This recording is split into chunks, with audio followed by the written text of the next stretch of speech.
ስንት ልጅ አለ ብሎ ፖሊሱን ጠይቆት ሁለት ልጅ አለኝ ሲለው ፖሊሱ ሽጉጥ አውጥቶ ተኮሰበት። ፖሊሱም እዛው ድፍታል። ለምን ገደለው? ምክንያቱም ምንድነው? ይሄ ፖሊስ ተኮሰ የገደለው ልጅ ዳንኤል ይባላል። እድሜው 19 ነው። ገና የኮሌጅ ተማሪ ነው። ትልቁ ችግሩም የዚህ ልጅ ሱስ ነው። አደንዛዥ እጽ ይጠቀማል። ለሱ ብቻ ይሄ ያደነዝዛል ብላችሁ ስጡት፣ ማይጠቀም የለም። ብዙ ጊዜም ደግሞ የሚጠቀመው መድኃኒት አለ። ያ መድኃኒት ደጋግማችሁ ስትወስዱ ሱስ የሚሆንባችሁ። የሚገርመው ደግሞ ይሄን ነገር ሲጠቀም አውሬ ነው የሚሆነው። በአካባቢ ያሉ ሰዎችን ካልደበደብክ ይላል፣ ከሰው ጋር ካልተጣላው ይላል። በአጭሩ ችግር ለመፍጠር ነው የሚሄደው ይሄን ነገር ካደረገ በኋላ። የሆነ ቀን ታዲያ እንደ ፍረንች አቆጣጠር 2017 ላይ እየተዝናኑ ነበር ጓደኛቸው ቤት ፓርቲ ተዘጋጅቶ። እሱም እንደተለመደ ደግሞ አደንዛዥ እጽ መጠቀም ይፈልጋል፣ ግን አልቆበታል። ይህንን ነገር ለመግዛት ደግሞ ብር የለውም። ታዲያም እዚህ ፓርቲ ላይ ይህንን ያዘጋጀው ልጅ ቤቱ ውስጥ ስለሆነ ቤቱ ደግሞ ሽጉጥ አለው። ሽጉጥ እንዳለው ደግሞ ዳንኤል ያውቃል። ሄዶ ይህን ሽጉጥ ይወስድበታል። ለምን ሽጉጡን ፈለገው ካላችሁ ብር እንዳልኳችሁ ስለሌለው በዚህ ሽጉጥ አድርጎ አስፈራርቶ አደንዛዥ እጽ የሚሸጡትን ሊቀበላቸው ነው ያሰበው። ወዲያውም ከቦታው ሄደ። ሊዮም ታዲያ ለምንድን ነው ሄደው? ክላሱ ደግሞ ሲገባ አይቶታል። ምን ሆኖ ነው ብሎ ክፍሉ ገብቶ ቼክ ሲያደርግ ክፍሉ ሽጉጡ የለም። ወዲያውም ደወለለት። ሽጉጤን አሁኑን ይዘና ይለዋል። ዳንኤልም ግን ተመልሶ ሲመጣ የምን ሽጉጥ? ኧረ እኔ ያንተን ሽጉጥ አልወሰድኩም ይለዋል። ወስዳል አልወሰድኩም የሚለውን ነገር መጨቃጨቅ ጀመሩ። በመሀል ግን ዳንኤል የምርን ሽጉጡን ወስጄብህ ከሆነ እተኩስብሃለሁ፣ እገልሃለሁ ይለዋል። ከዛም ከኋላ ሽጉጥ እንደሚያወጣ ሆኖ ጀርባው ላይ እጁን ወደኋላ ሲወስድ ሊዮ ሽጉጡን ሊያወጣ መስሎት ዘሎ ይዘውና በቦክስ ይመታል። ዳንኤልም ሽጉጡን ሳያወጣ ሮጦ ይወጣል። ሲመስለኝ ሽጉጡን አልያዘውም፣ ሊያስፈራራው ነው እንጂ ወደኋላ ያለው የያዘው አይመስለኝም። ብቻ ከዚህ ቦታ ሮጦ ሄደ። ሊዮና ጓደኞቹ እዛ ፓርቲ ላይ የነበሩት ታዲያ ይህን ነገር የእሱ መሄድን ሲያዩ ኧረ ሽጉጥ ይዞ መጥቶ እንዳይጨፈጭፈን፣ ስለዚህ በሩን እንዘጋገዋሉ። በሩንም ዘግተው በሩ ላይ ሌላ ነገር ዕቃ አድርገው በርግዶ እንዳይገባባቸው ቆላለፉ። ፖሊስ ጋርም ደወሉ። ጓደኛቸው ሽጉጣቸውን እንደሰረቀባቸውና ከሱ ጋር በዚህ ጉዳይ እንድትጣሉ አወቁ። ፖሊስም ይሄ ሰው ሽጉጥ እስከያዘ ድረስ ያልተረጋጋ ሰውን መያዝ አለበት ተብሎ ፍለጋ ተጀመረ። ትንሽ ቆይቶም ደግሞ የዳንኤልን መኪና ፖሊሶች አዩት። መሳሪያ ሰርቀሃል ተብለሃል እና ምርመራ ማድረግ እንፈልጋለን። ዳንኤልም በዚህ ሰዓት ኧረ የምን መሳሪያ እኔ የሰረኩት ነገር የለም አላቸው። ፖሊስ ግን አላመነውም። መኪናን ቼክ ማድረግ አለብን፣ መፈተሽ አለብን መኪናን ይሉታል። ዳንኤል ግን ያን ነገር በጭራሽ አልፈለገም። መጨቃጨቅም ጀመሩ። ዳንኤል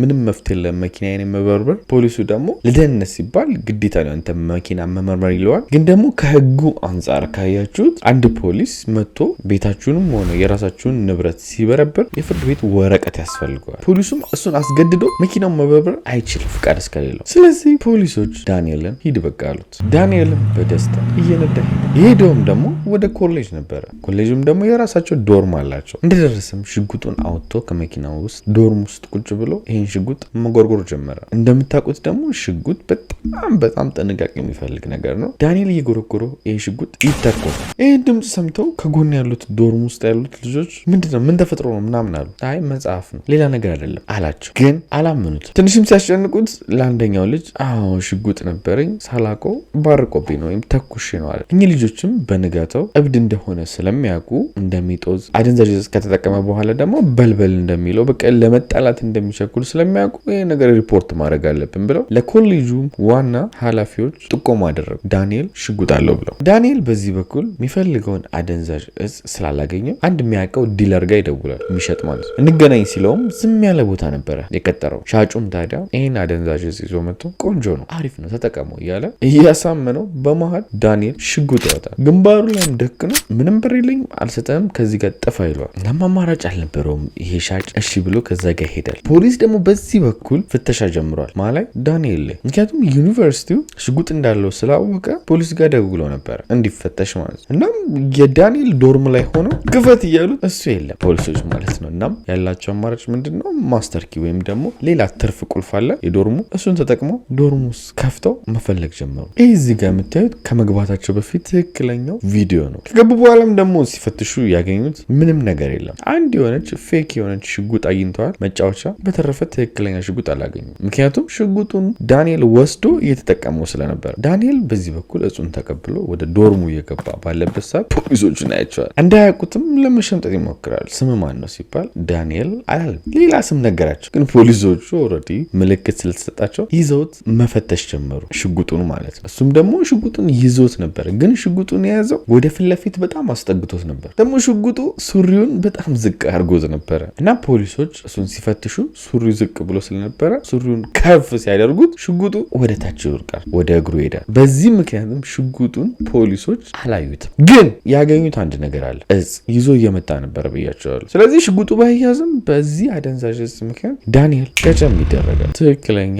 ፎቶ ይህን ይመስላል። የዳንኤል ነገሮች አላለቁም። ሽጉጡ እግሩ ስር ሆኖ እግሩን እየጎተተ ሳያስነቃ ሽጉጡም ደግሞ መሬት ሳይወድቅ የፖሊስ መኪና ውስጥ ወስደው ይከቱታል። እስካሁን አላወቁም እሱ ጋር ሽጉጥ እንዳለ። በዚህ ሰዓትም ታዲያ ያው የፖሊስ መኪና ውስጥ ከጎኑ ማንም አልነበረም። ሽጉጡን በእጁ ታስሯል። ግን በእጁ እንደምንም አድርጎ ወደ ላይ ይገፋዋል። ፖሊስ ጣቢያ ደርሰውም ከመኪናቸው ሲያወርዱት ይህን ሽጉጥ አሁንም አላዩትም። ከሱ የባሰው ደግሞ ወደ ፖሊስ ጣቢያ ከገባ በኋላ ካቴናውን ይፈቱለታል እጁ ላይ ታሰሩ። ከዛም ይህ ፖሊስ እሱን ስራውን መመዝገብ ይጀምራል። ዳንኤል በዚህ በኩል ግራ ገብቶ እስር ቤት ሊከቱኝ ነው? ምንድነው የሚፈጠረው? ምንድነው የሚጽፉት? የምር ማስጠንቀቂያ ነው? ምንድነው እያለ በዛ ላይ ደግሞ አደንዛዥ እጹን ገዝቷልና ከመግዛቱም በላይ ደግሞ ተጠቅሞታልም። አደንዛዥ እጹ ሲጠቀም ደግሞ እብድ ነው የሚያጫውተው። ቁጭ ብሎ በቃ መቁነጠጥ ጀመረ። ሽጉጡም ደግሞ እዛው ሱሪ ውስጥ እንዳለ ነው። ይሄ እዚህ ጋር የምታዩት ትክክለኛ ቪዲዮ ነው። እንደምታዩት ሽጉጡን ያው ሊወርቅበት ነው እያዋራው። ይኸው እዚህ ጋር እንደምታዩት ቀስ ብሎ ሽጉጡን ሊመልሰው ይታገላል። እንደምታዩት ግን የሆነ ሰዓት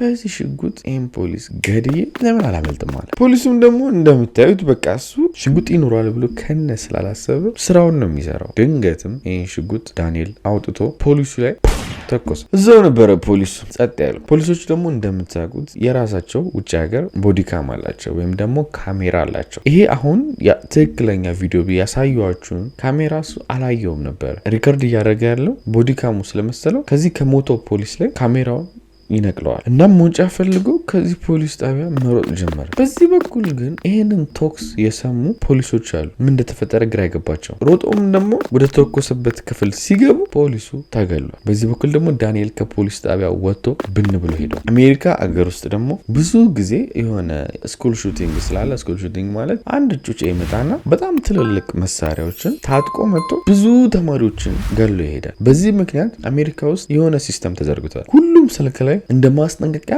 ሚላክላቸው ማለት ነው። እንደዚህ አይነት ነገር ከተጠረጠረ ራሳችሁን ጠብቁ ተብሎ ሚላክላቸው ሜሴጅ አለ። ለሁሉም ታዲያ ይሄ ፖሊስ ላክላቸው። ምክንያቱም ዳንኤል ኮሌጅ ሄዶ ሰው ይገላል ብለው በመፍራት ማለት። እናም ትምህርት ቤቱም ደግሞ ወዲያው ሎክዳውን አረገ። ዳንኤል ግን እንደተፈራው ትምህርት ቤት አልነበረም ሄደው፣ ሌላ ቦታ ነበር ሄደው። ከአንድ ሰዓት እሱን ፍለጋ በኋላ የት እንዳለ ታወቀ። ሳያስበውም ከቦት መሳሪያውን አስጥለው ጋጨም አደረጉ። በአንድ ምሽት ሁለት የተያዘ ማለት ነው። ፍርድ ቤትም ቀርቦ ጥፋተኛ እንደሆነ ከተረጋገጠ በኋላ እድሜ ልክ ተፈረደበት። አሁን ላይ በጣም እንደ ወጣት እየሰማሁት ያለሁት ነገር ቢኖር አደንዛዥ እጽን ኢትዮጵያ ውስጥ ገብቶ ኦልሬዲ ቆይቷል። ከገባ ግን በጣም ተስፋፍቶ እናስምር ምናምን እየተባለ እንደ ቀልድ ወደ ብዙ ነገር እየተገባ ነው። እንደ ወጣት መመክራችሁ ነገር ብዙ የሚያዝናኑ ነገሮች አሉ። አደንዛዥ እጽ እንደ ስሙ አደንዝዞ ነው የሚያስቀራችሁ። ስሙን መጥራት አልፈልግም፣ ግን ታውቁታላችሁ። መቼም በህይወታችሁ ሰው አትሆንም። እዚህ ነገር ውስጥ ገብታችሁ ብዙ የሚያዝናና ነገሮች አሉ። ይህም እውነተኛ ታሪክ እስከሆነ ድረስ ትማሩበታላችሁ ብዬ ተስፋ አድርጋለሁ። ወዳችኋለሁ። ሰብስክራይብ፣ ላይክ ማድረጋችሁ እንዳትረሱ። ባይ